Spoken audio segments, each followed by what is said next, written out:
Welcome to Bedtime Sleepy Historian, where the bloodiest battles of the past are retold in the calmest of voices. Tonight, we step into the age of the Crusades. Wars waged in the name of faith, banners lifted high against desert winds, and the clash of steel that left behind numbers too vast to imagine. But here, we will not shout of glory or roar of conquest. Instead, we will whisper of sieges where rivers turned red, of battles where tens of thousands vanished in a single day, and of the quiet records left by monks who tried to count the uncountable. This is the calm history of the Crusades, not through dates and victories, but through the staggering, body counts, that reshaped kingdoms, broke empires, and silenced entire generations. So, find your quiet corner, let the weight of centuries settle around you, and drift with us into the dark arithmetic of history. Why the Crusades became the bloodiest pilgrimages in history. When Pope Urban II called for the First Crusade in 1095, it was not pitched as a war, but as a journey of salvation. The promise was simple, at least in the language of the Church: take up the cross, march eastward, liberate the holy city of Jerusalem from its Muslim rulers, and your sins would be forgiven. For peasants who lived short and brutal lives, weighed down by hunger and taxes, it was irresistible. For knights trained in violence, and itching for land or prestige, it was intoxicating. For kings and lords who saw opportunity in distant lands, it was practical. But beneath the hymns and vows, beneath the solemn blessing of armor and the sound of Mass before departure, there was something darker. The Crusades would not simply be pilgrimages. They would become a machinery of death on an unprecedented scale. Thousands of men, women, and children crossed Europe on foot, and behind them trailed hunger, disease, and looting. Armies clashed not only with their enemies, but with one another, and sometimes with the very cities they had come to protect. When we speak of the Crusades today, we often imagine knights in shining mail and towers under siege. But to truly understand them, one must listen to the quiet tally of numbers written in monastic margins. 10,000 slain here, 30,000 there. Cities emptied in days. Battlefields where bodies lay for weeks, so many that the survivors could not even bury them. The Crusades became more than wars of faith. They were a strange mathematics of slaughter, where faith, ambition, and desperation combined to leave behind body counts that stagger even the imagination. And so, we begin our journey into these grim ledgers of the past. Not to glorify, not to condemn, but to witness, slowly, the scale of human life that vanished beneath banners painted with the cross. The People's Crusade, when zeal turned to massacre. Before the great armies of kings and knights ever marched east, there came another crusade, one not led by lords, but by a wandering preacher named Peter the Hermit. He was no knight, nor bishop, but a gaunt, fiery man on a mule, speaking with a voice that seemed to tremble with divine urgency. In 1096, tens of thousands of peasants, laborers, women, and even children followed him, convinced that their faith alone would carry them to Jerusalem. They carried few swords, but plenty of hope. Some brought farm tools and clubs. Others sold what little they had and strapped themselves with crude crosses. In villages across France and Germany, the call spread like wildfire. Take the cross, and God will provide. But this People's Crusade, as it came to be called, soon revealed the darker side of ungoverned zeal. Many never even reached the Holy Land. Hungry and poorly supplied, they turned their fervor inward, striking first at Jewish communities along the Rhine. In Mainz, Worms, and Cologne, entire Jewish populations were slaughtered. Chroniclers tell of thousands killed in days, men dragged from synagogues, women and children cut down in the streets, all under the banner of Christ's mercy. The body count was staggering, though few dared to record exact numbers. Some say 10,000 souls were lost before these peasants even set foot outside Europe. When at last they staggered into Byzantine lands, they were more a mob than an army. The emperor, Alexios, tried to usher them quickly across the Bosporus to Asia Minor, perhaps hoping Turkish swords would finish what hunger had not. And so it was. At the Battle of Civitate, in October 1096, the People's Crusade met the disciplined Turkish cavalry. Within hours, their numbers, perhaps 20,000, were scattered and destroyed. Fields were littered with unarmed peasants cut down where they stood, and the sea itself filled with the drowned who tried to flee. The dream of a holy pilgrimage had ended in catastrophe. This first, chaotic wave left behind little more than mass graves and a grim warning that the Crusades would not be pilgrimages of peace, but long reckonings of death. The Siege of Antioch, a city of corpses. If Jerusalem was the prize, Antioch was the gatekeeper.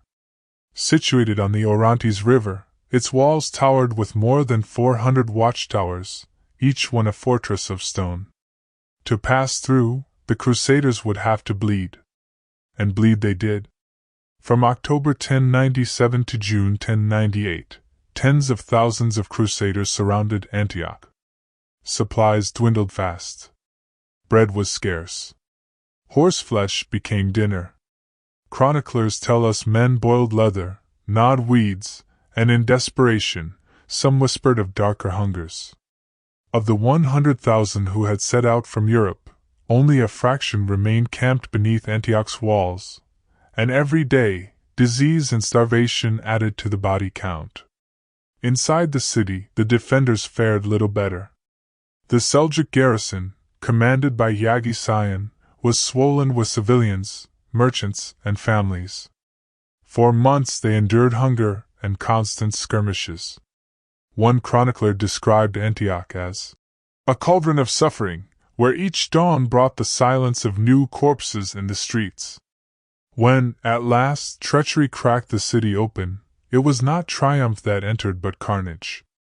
A tower guard, bribed and promised safe passage, let Crusaders scale the walls under night's cover. By dawn, the city was a slaughterhouse. Crusaders swept through streets, cutting down men, women, and children alike. Mosques became pools of blood, and the cries of the dying rose above the clash of steel. Accounts estimate thousands perished in a single day, though exact numbers are shrouded in exaggeration and silence. Yet the ordeal was far from over. No sooner had the Crusaders taken Antioch than they themselves were besieged, this time by a massive Muslim relief army under Kerboga of Mosul. Trapped, starving, and surrounded, their numbers thinned to the edge of collapse. It was then, in their desperation, that they claimed a miracle, the discovery of the Holy Lance, the very spear said to have pierced Christ's side. Whether holy relic or clever morale trick, the effect was undeniable. The half-dead Crusaders surged with new resolve, stormed from the gates, and routed Kerboga's army. Antioch at last was theirs. But victory was measured in bones.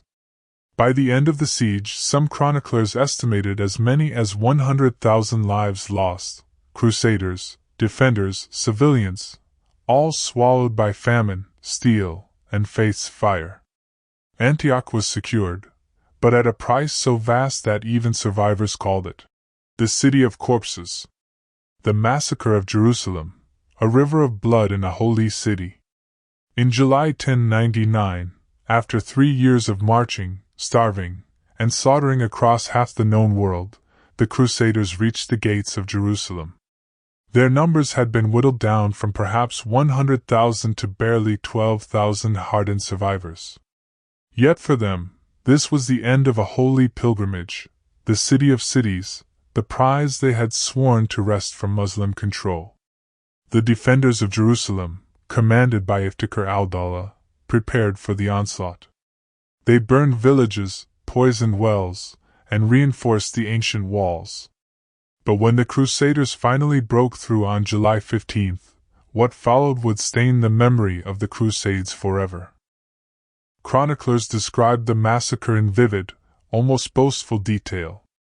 One eyewitness, Raymond of Aguilers, wrote, In the temple and the porch of Solomon, men rode in blood up to their knees and bridle. Whether literal or metaphor, the imagery spoke to a slaughter so immense that even hardened knights found words of awe. The Crusaders rampaged through every quarter. Muslims were cut down in the streets, in mosques, in their homes. The Jewish population fared no better. Many sought refuge in their synagogue, only for it to be set aflame. Those who tried to flee were struck down. Chroniclers placed the death toll anywhere from 30,000 to 70,000, though some modern historians suggest the figure was exaggerated by both sides, the Crusaders, to glorify their victory, and Muslim sources, to emphasize their martyrdom. Still, there is no doubt the massacre was enormous. Corpses littered the streets, and the stench of death choked the air. Even Crusaders themselves, in later writings, confessed that it was a righteous judgment, though terrible to behold. For the survivors, Jerusalem was transformed overnight. The city was cleansed of its Muslim and Jewish inhabitants, reconstituted as a Christian kingdom, and declared the heart of the new Crusader states. Knights bathed not just in holy relics but in the blood of thousands.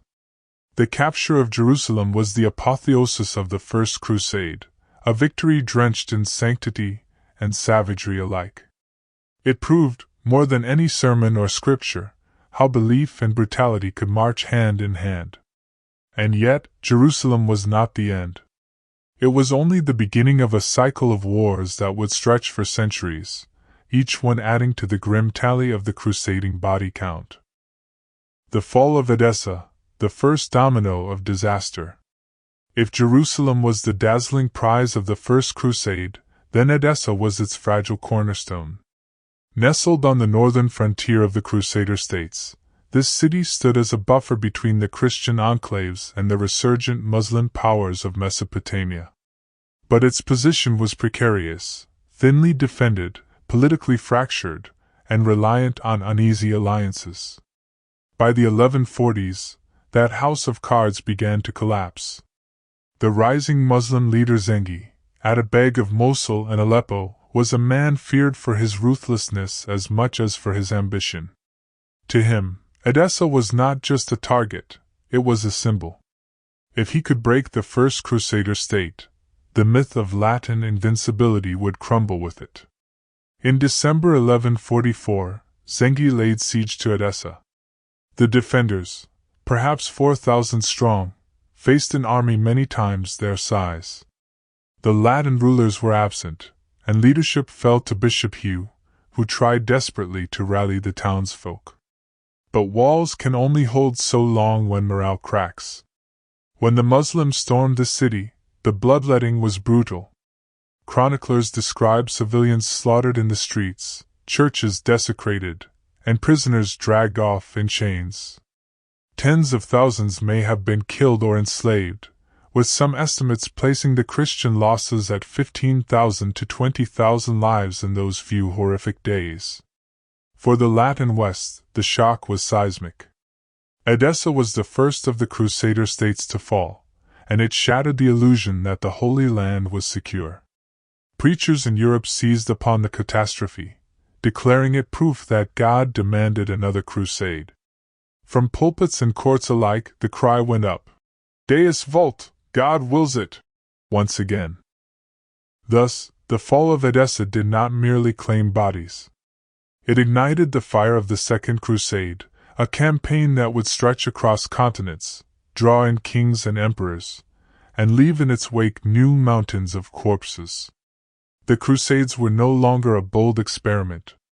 They had become an endless cycle of vengeance. The Second Crusade, blood on two fronts. When word of Edessa's fall reached Europe, it was received not with resignation but with fervor. In cathedrals across France and Germany, the thunderous voice of Bernard of Clairvaux declared that God demanded vengeance. Unlike the ragtag knights and opportunists of the First Crusade, this new venture drew kings themselves. Louis VII of France and Conrad III of Germany vowed to march east. Their armies would swell to perhaps 60,000 men, one of the largest expeditionary forces medieval Europe had ever seen. But this crusade would not be confined to the Holy Land.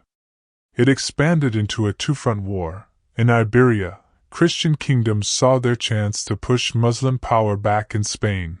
In the Baltic, German crusaders eyed the pagan tribes along the Elbe. The crusading spirit, once focused narrowly on Jerusalem, was now spilling into every corner of Europe's borders. The journey to the Levant, however, quickly proved disastrous. Conrad's German host was ambushed in Anatolia by the Seljuks, cut to pieces in mountain passes where arrows rained down like iron hail.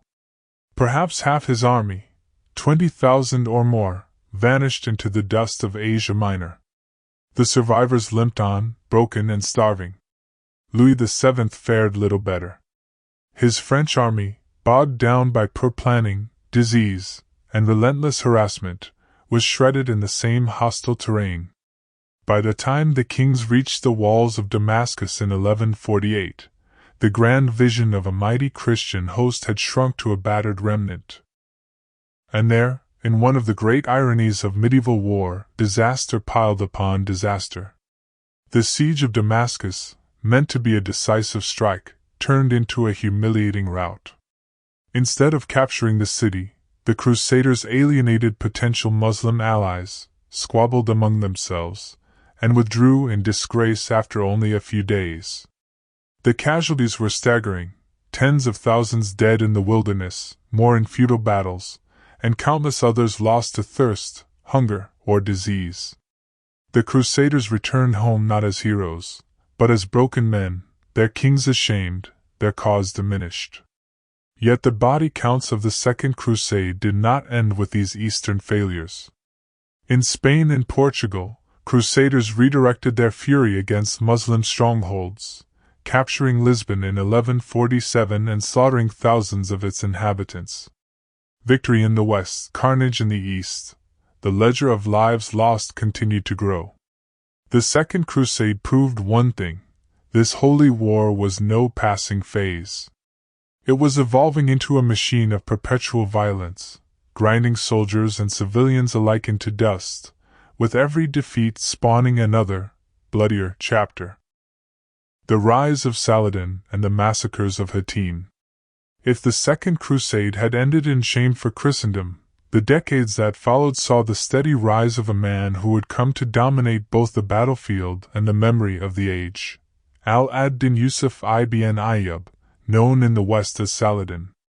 Born of Kurdish stock, Saladin was not initially destined for greatness. Yet by wit, patience, and extraordinary charisma, he rose through the ranks of the Muslim world. Serving first under his uncle Shirkuh, he maneuvered his way into command of Egypt, uniting it with Syria. Unlike the fractious Christian lords, who bickered endlessly, Saladin forged a broad coalition under the banner of jihad. By the early 1180s, he commanded a vast army, disciplined and loyal, while the Crusader states were weakened by feuds and arrogance. The stage was set for one of the most catastrophic defeats in medieval military history. In July 1187, near the parched plateau of Hattin, the Crusader King Guy of Lusignan marched his forces, perhaps 20,000 strong, to relieve the besieged city of Tiberias. Saladin lured them into a trap. Under the blazing summer sun, the Crusaders found themselves cut off from water, surrounded on every side by Saracen cavalry, their throats parched, their banners drooping. What followed was less a battle than a massacre. Fires were lit in the fields, choking the Crusaders with smoke as arrows rained down in endless volleys. Knights collapsed from thirst before ever meeting a sword. By the day's end, the Crusader army was annihilated. Of its 20,000 men, nearly all were killed or captured. Only a scattering of fugitives staggered back to the coast. The carnage did not end with the battlefield. Saladin ordered the execution of the Knights Templar and Hospitaller taken prisoner, hundreds of hardened warriors beheaded in grim ceremony. King Guy was spared, but the true cross, the most sacred relic of the Crusaders, was carried off as a trophy. The scale of the disaster cannot be overstated. The loss of 20,000 men was not just a military defeat, it was the near-total collapse of Crusader power in the Holy Land. Within months, Saladin swept across the region, capturing city after city. In October 1187, he entered Jerusalem itself. Unlike the First Crusade, the conquest did not come with a bloodbath. The city surrendered, and Saladin allowed most of its inhabitants to ransom themselves, though countless poor were sold into slavery when they could not pay. Still, the fall of Jerusalem after nearly 90 years of Christian rule sent shockwaves across Europe. The body count of Hattin had not only broken an army, it had shattered the very idea of Christian dominance in the East. From this disaster would rise the call for yet another crusade, one that would summon kings once more, and bring new rivers of blood to an already crimson land. The Third Crusade, Richard the Lionheart's brutal calculus. The fall of Jerusalem in 1187 was a thunderclap across Christendom. No other event since the First Crusade had stirred such anguish. Priests thundered from pulpits, kings bowed their heads in shame, and Pope Gregory VIII declared the Audita Tremendi, a bull summoning Europe to arms. Unlike the earlier expeditions, the Third Crusade was not to be led by obscure counts or minor lords. This time, the rulers of Europe themselves answered the call. Frederick Barbarossa, the formidable Holy Roman Emperor, Philip II of France, cunning and sharp-tongued, and Richard I of England, known to legend as the Lionheart. The expedition was vast, a true royal crusade. Yet fate, as always, dealt its blows. Frederick Barbarossa drowned in a river crossing in Anatolia, his mighty army scattering. Philip quarreled with Richard and returned home early, leaving the English king to carry the banner alone. Richard's march to the Holy Land was brilliant, ruthless, and merciless in equal measure. After defeating Saladin's forces at the Battle of Arsuf in 1191, Richard turned his eyes to Acre, a fortified city that had already been under siege for nearly 2 years. When the city finally fell, Richard was faced with a grim decision. Inside Acre were thousands of Muslim prisoners, men, women, and children. Richard demanded that Saladin pay their ransom. But negotiations stalled, and Richard, fearing delay, made a chilling calculation. On August 20, 1191, he ordered the massacre of nearly 3,000 captives outside the walls of Acre. Bound and helpless, they were marched out in columns and executed in cold blood, knights striking down peasants, archers loosing arrows into crowds, swords flashing until the ground ran slick. Chroniclers note the event with a kind of hushed horror, as even in a brutal age, the sheer scale of the slaughter shocked many. Richard's defenders later claimed it was necessary, that feeding so many captives was impossible, and that Saladin's failure to pay ransom left no choice. But others saw it for what it was, a demonstration of terror meant to cow the enemy. If the First Crusade had drenched Jerusalem in blood, the Third had done the same at Acre. And yet, the body count was far from finished. For 2 years, Richard clashed with Saladin, each battle carving new graves into the land of Palestine. Though Jerusalem remained tantalizingly out of reach, the war bled both sides dry. When the Treaty of 1192 was finally signed, the Holy City remained in Muslim hands, though Christian pilgrims were allowed entry. The Crusaders had not regained Jerusalem, but Richard's reputation as a warrior king was sealed, though it was written not only in valor, but in the blood of thousands who perished under his command. The Children's Crusade, a tragic march of the innocent. If the Third Crusade revealed the ruthlessness of kings, the so-called Children's Crusade revealed the desperation of the faithful. It was not a crusade in the traditional sense, with knights in armor and banners fluttering over siege towers. Instead, in 1212, 2 great pilgrimages arose, not of warriors, but of the poor, the young, and the hopeful. In France, a shepherd boy named Stephen of Cloyes claimed to bear a letter from Christ himself. In Germany, another child, Nicholas of Cologne, declared that God had chosen the innocent to succeed where kings and knights had failed.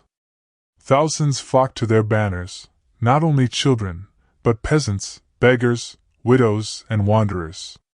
Chroniclers estimated as many as 20,000 in total, though numbers blur between rumor and fact. They marched barefoot, carrying crosses and singing hymns. They believed the Mediterranean Sea would part before them as the Red Sea had for Moses, granting them passage to Jerusalem without the need for ships. Along the way, towns emptied to watch the strange procession, parents weeping as their children joined, priests uncertain whether to bless or condemn. But the reality was far more grim than the vision. Few had food, fewer had money, and disease and exhaustion claimed many before they even reached Italy. Those who survived the trek to the ports of Genoa and Marseille found no sea parted for them. Instead, they faced hunger, ridicule, and betrayal. Some returned home, broken and emaciated. Others vanished into obscurity. And then there were the darker tales, that unscrupulous merchants offered ships to ferry them to the Holy Land, only to sell them as slaves in North Africa. Chroniclers whispered of entire shiploads of children disappearing into bondage, their songs silenced forever in foreign lands. The body count of the Children's Crusade cannot be measured in neat numbers. It was not a battle, nor a massacre, but a slow wasting away, tens of thousands who left their homes, and perhaps only a fraction who ever returned. It remains one of the strangest and most haunting episodes in crusading history, an army of innocents devoured not by the sword, but by hunger, deceit, and despair. If Jerusalem could not be won by kings, then it surely could not be won by children. And yet, in their tragic failure, the Children's Crusade left behind a bitter lesson, that faith without preparation can lead to ruin, and that even innocence has no shield against the cruelties of the world. The Fifth Crusade, when floodwaters became a weapon. The Fifth Crusade, launched in 1217, was less about reclaiming Jerusalem directly and more about striking Egypt, the beating heart of Muslim power. The Crusaders reasoned that if they seized the Nile and the wealth of Cairo, they could strangle the Sultanate and force Jerusalem's surrender. It began with a grand coalition of Europeans, Hungarians, Austrians, Germans, and eventually the French. They set their sights on Damietta, a fortified port city on the Nile Delta. Taking it would open the road upriver toward Cairo.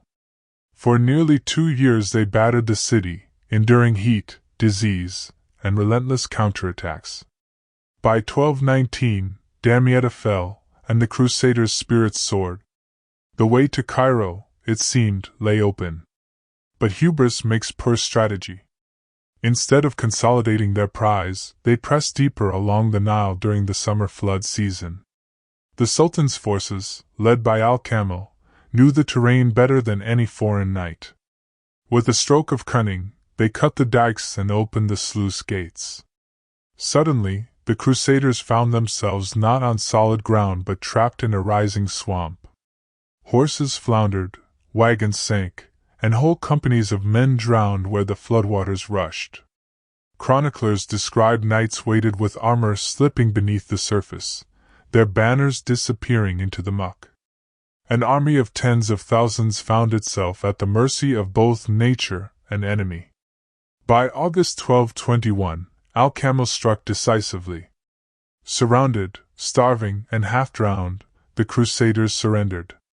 Estimates vary, but as many as 30,000 Europeans may have perished in the Egyptian campaign, not only by sword, but by hunger, disease, and water. Those who survived were ransomed or limped home in shame.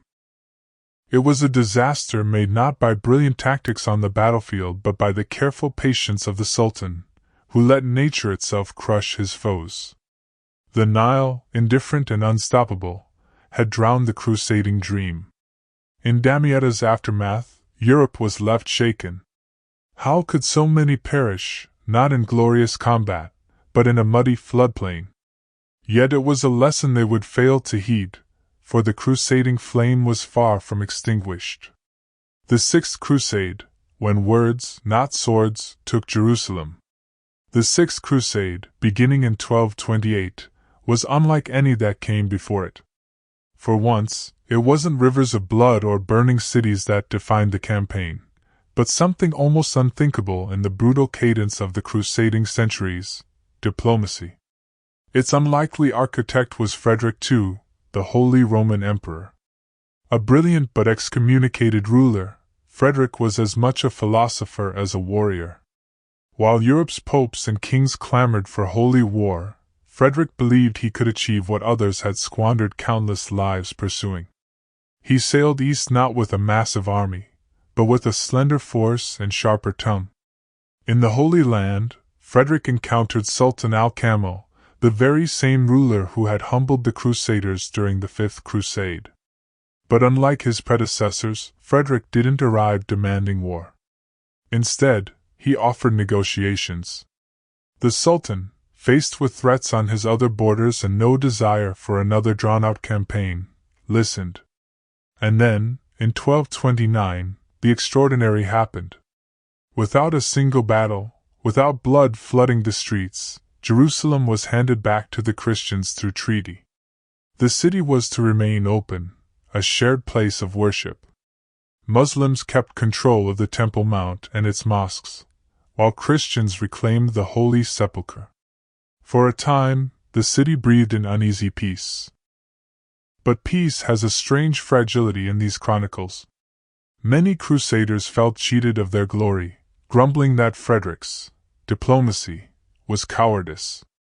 The Pope, who despised Frederick, denounced the agreement even though it achieved the very dream of centuries. Still, for a brief flicker in history, Jerusalem was won not by slaughter, but by conversation across a table. And yet, though this crusade was remarkable in avoiding mass slaughter, the shadow of body counts still lingered. On the long march to the east, disease and attrition claimed thousands of Frederick's men. In the ports of Italy and the fever-ridden Levant, crusaders perished without ever lifting a sword. Even in bloodless victories, the cost of crusading remained steep. It was perhaps the only crusade that showed Europe another path, that cities might be taken by words rather than waves of carnage. But such lessons seldom held.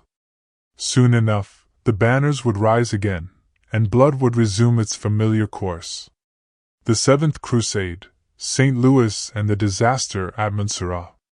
By the mid-13th century, the dream of crusading was burning low in Europe.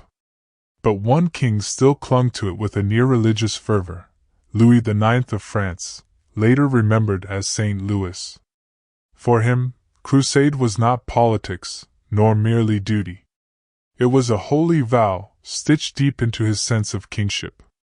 In 1248, Louis led the Seventh Crusade, directing his gaze not to Jerusalem, but to Egypt, the beating heart of Muslim power in the eastern Mediterranean.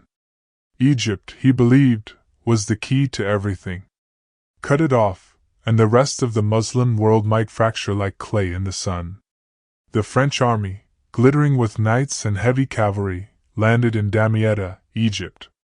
At first, it seemed blessed. The city fell almost without a fight, abandoned by defenders who feared the Crusader advance. Louis took this as divine favor. He pressed on, his sights set on Cairo itself. But Egypt is not France. The Nile floods and marshlands turned his advance into a nightmare of mud, disease, and endless logistical breakdowns. The decisive moment came at Mansoura, where the Crusaders, attempting to cross a canal and strike the city, found themselves lured into a trap. Wave after wave of French knights charged into narrow streets, only to be slaughtered from rooftops, alleys, and hidden positions. The brilliant commander of the Egyptians, the future Sultan Baybars, orchestrated the massacre. Horses stumbled, knights drowned in canals, and blood soaked the waters of the Nile Delta. The body count was staggering. Estimates suggest tens of thousands of crusaders, soldiers, knights, and camp followers alike, perished in Egypt, not only from battle but from dysentery, famine, and pestilence that stalked the camp. Louis himself was captured, humiliated, and forced to pay a massive ransom for his release. For a king who dreamed of holy triumph, it was a bitter irony.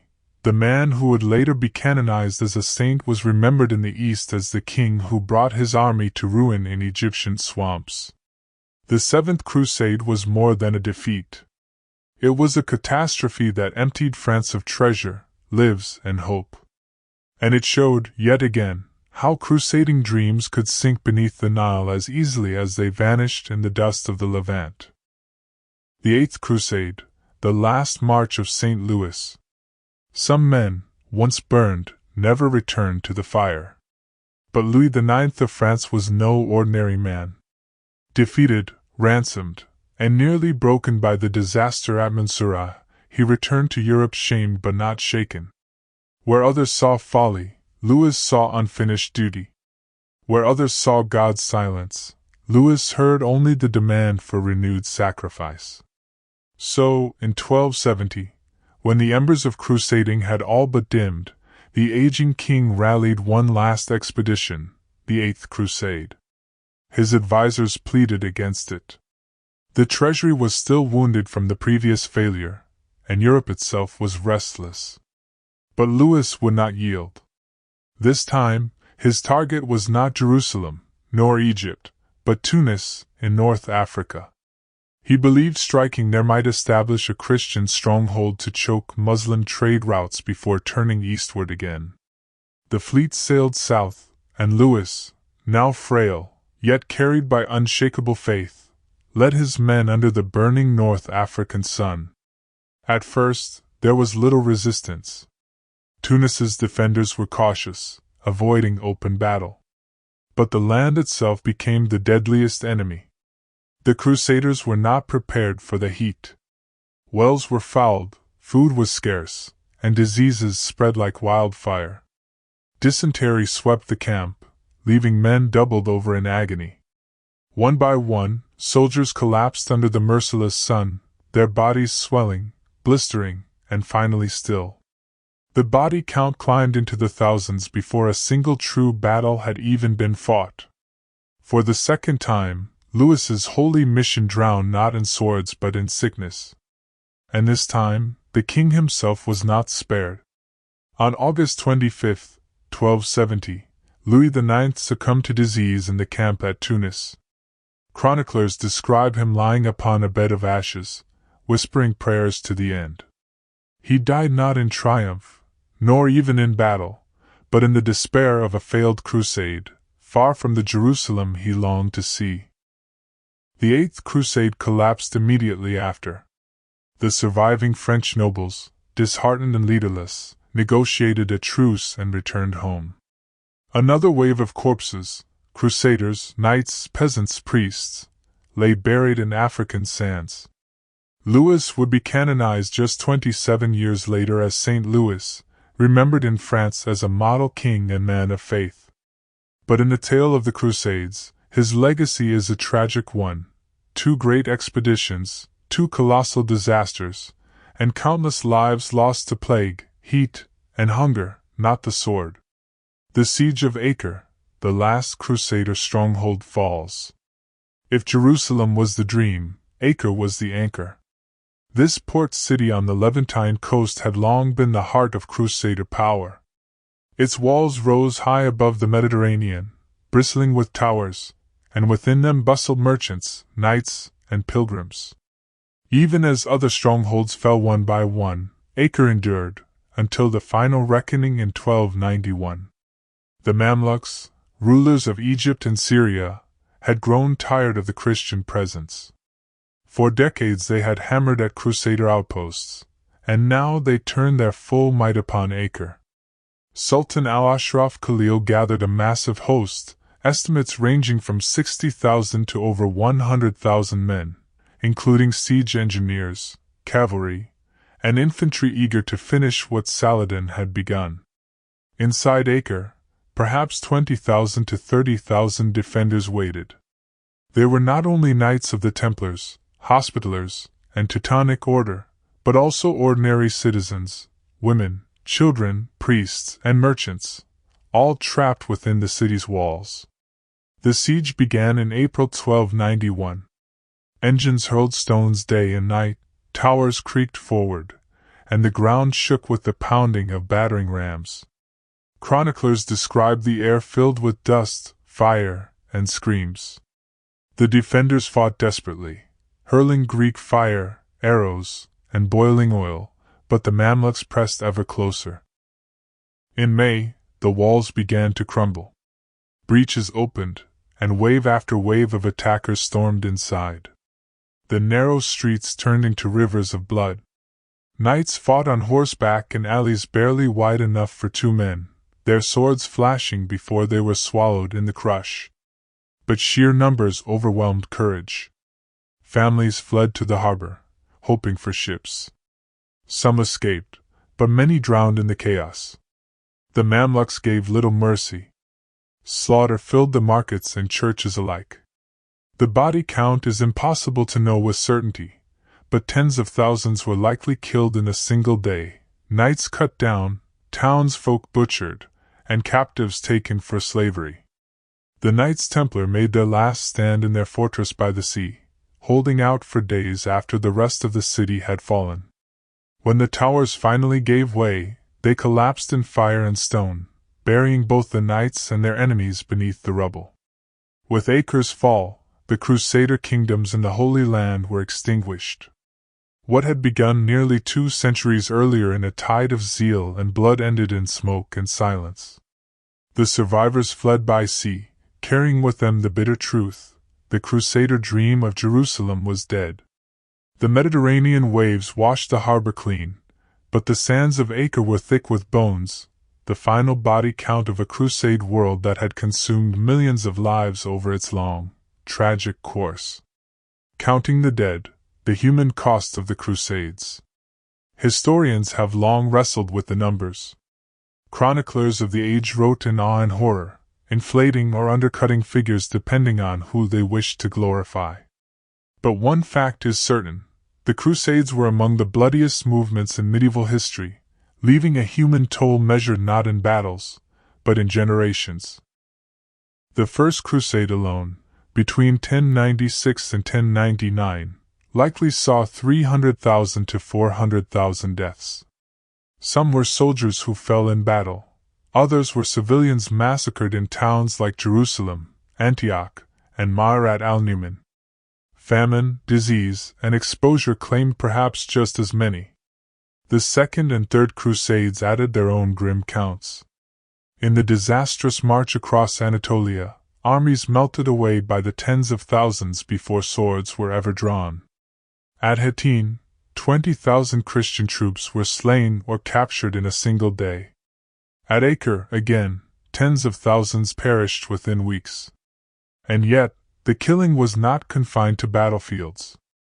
Jewish communities in the Rhineland were wiped out during the People's Crusade, their deaths numbering in the thousands. Muslim villages were razed along the march routes. Even Byzantine Christians, supposedly allies, were often targets of Crusader steel. Modern scholars estimate that across the 2 centuries of crusading, from the call in 1095 to the fall of Acre in 1291, 1 to 3 million people died. Some accounts place it even higher if one includes famines, plagues, and population collapses triggered by the wars. To medieval Europe, that was a staggering figure, the equivalent of emptying entire kingdoms into the grave. But behind the numbers were stories never told. The peasant woman who lost her family in a burning village. The boy who drowned when a crusader ship capsized in the Mediterranean.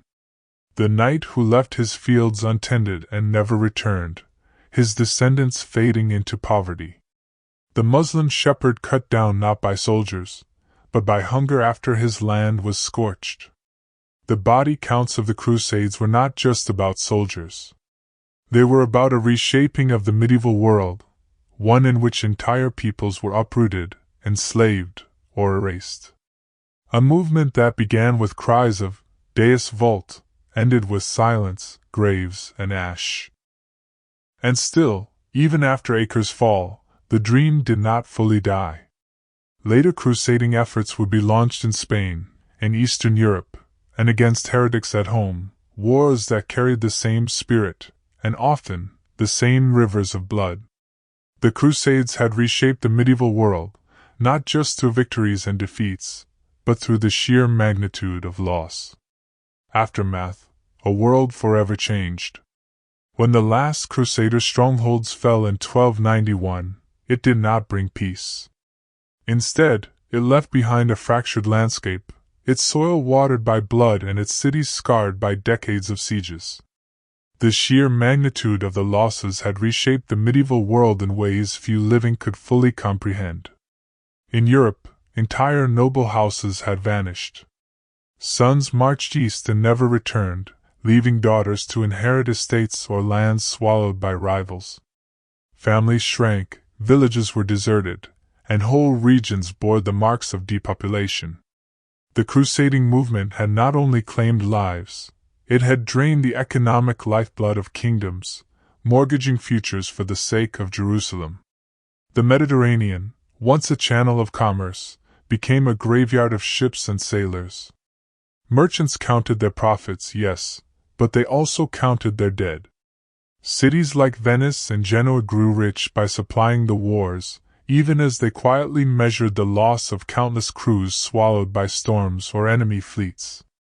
In the Islamic world, the Crusades had left their scars as well. Fortresses lay in ruin, villages abandoned, and caravans cut off from their old routes. Yet, unlike Europe, the Muslim lands were never entirely consumed by the wars. They continued to trade, rebuild, and absorb the costs.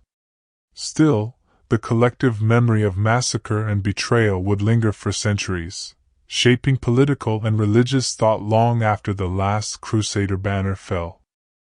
For the Byzantine Empire, the cost was perhaps the cruelest. Once a beacon of Christian strength, Byzantium was weakened not only by Muslim adversaries but by its own allies. The sack of Constantinople in 1204 was a wound from which the empire never truly recovered, its treasures stolen, its churches desecrated, its people scattered. The body counts there were not just of soldiers, but of culture itself, manuscripts burned, relics stolen, lives uprooted. And yet, amid the silence of the aftermath, the world did not stand still. The plague of blood had also opened new channels. Survivors brought back Eastern knowledge, medicine, mathematics, maps of strange lands. Trade routes expanded, mixing cultures and ideas even as blood had been spilled to separate them. But the numbers haunted all. Chroniclers recorded them like funeral bells. 20,000 here, 70,000 there, whole cities emptied of life. And while many figures were exaggerated, their sheer scale reflected a truth that all could feel. The Crusades had not only reshaped faith and power, but had permanently thinned the human fabric of empires. It was a world forever changed, where graves stretched from the valleys of France to the deserts of Syria, and silence lay heavy over both. The forgotten victims of the Crusades. When chroniclers tallied the dead of the Crusades, they rarely paused for those who did not wear armor or wield a sword. Yet the forgotten victims, peasants, artisans, women, and children, formed the vast, unseen body count that gave the wars their true scale. Consider the Peasants' Crusade of 1096, sometimes called the Poor Man's Crusade. Tens of thousands of common folk, driven by sermons of salvation, marched east with no armor, no supplies, and no real understanding of what awaited them. Many never reached the Holy Land at all, starving in the fields of Hungary, cut down by suspicious locals, or massacred by Seljuk cavalry outside Anatolia. For every night remembered in a song, there were nameless thousands whose bones were left along the roadside. Women bore their own scars. Some traveled with husbands or brothers, only to be abandoned in foreign lands when famine, disease, or battle claimed their kin. Others were enslaved in captured cities, torn from their homes in Jerusalem, Antioch, or Acre. In the sack of Constantinople in 1204, it was not just treasures looted but entire families shattered, women violated, children taken as spoils, lives erased without ever being entered into a chronicles tally. Children, too, became victims of zeal and desperation. The so-called Children's Crusade of 1212, while wrapped in layers of myth, points to the vulnerability of the young during these wars. Thousands of boys and girls were said to have set out for the Holy Land, believing their innocence alone could part seas or bring victory. Few, if any, returned. Some were sold into slavery, others died in storms or hunger. Whether the accounts were exaggerated or not, they reflect a chilling truth: the crusading fervor did not spare the young. Then there were the Jews of Europe, who suffered massacres in the Rhineland during the First Crusade. Entire communities were annihilated, not on the battlefields of the Holy Land, but in their own synagogues and streets. Chroniclers estimate thousands were slaughtered in Mainz, Worms, and Cologne alone, their only crime being that they lived near the road to Jerusalem. These victims were not even counted among the Crusades' official dead, yet their loss reverberated across generations. In all, the forgotten victims may well have outnumbered the soldiers. Their deaths were rarely tallied, but they were written in the silences that followed, in empty fields, broken homes, and vanished lineages. Counting the dead, myths versus reality. The numbers attached to the Crusades are staggering, but they are also slippery, part truth, part exaggeration, and part propaganda. Medieval chroniclers, much like modern storytellers, understood that numbers carried weight. 1,000 dead sounded grim. 10,000 dead sounded divine, a sign that God's will had been fulfilled. Take the siege of Jerusalem in 1099. Christian sources claim that when the city was taken, blood ran in the streets, up to the bridles of the horses. To modern ears, the image is apocalyptic, yet clearly impossible. Horses do not wade through rivers of gore. More likely, the chroniclers were reaching for biblical imagery, turning slaughter into a scene of divine wrath rather than human butchery. Historians estimate the real number of dead at perhaps 3,000 to 10,000, still horrific but far less than the imagery suggests. At Hattin in 1187, Muslim chroniclers recorded that nearly the entire Crusader army was annihilated, some 20,000 knights and foot soldiers. European records, however, shrink the numbers, perhaps to soften the humiliation. Modern analysis of army sizes suggests the truth lies somewhere in between. 15,000 crusaders faced perhaps 30,000 of Saladin's troops, with most of the crusaders perishing or being enslaved after the rout. Inflation of body counts also worked the other way. Crusader chroniclers often claimed miraculous victories by exaggerating enemy deaths.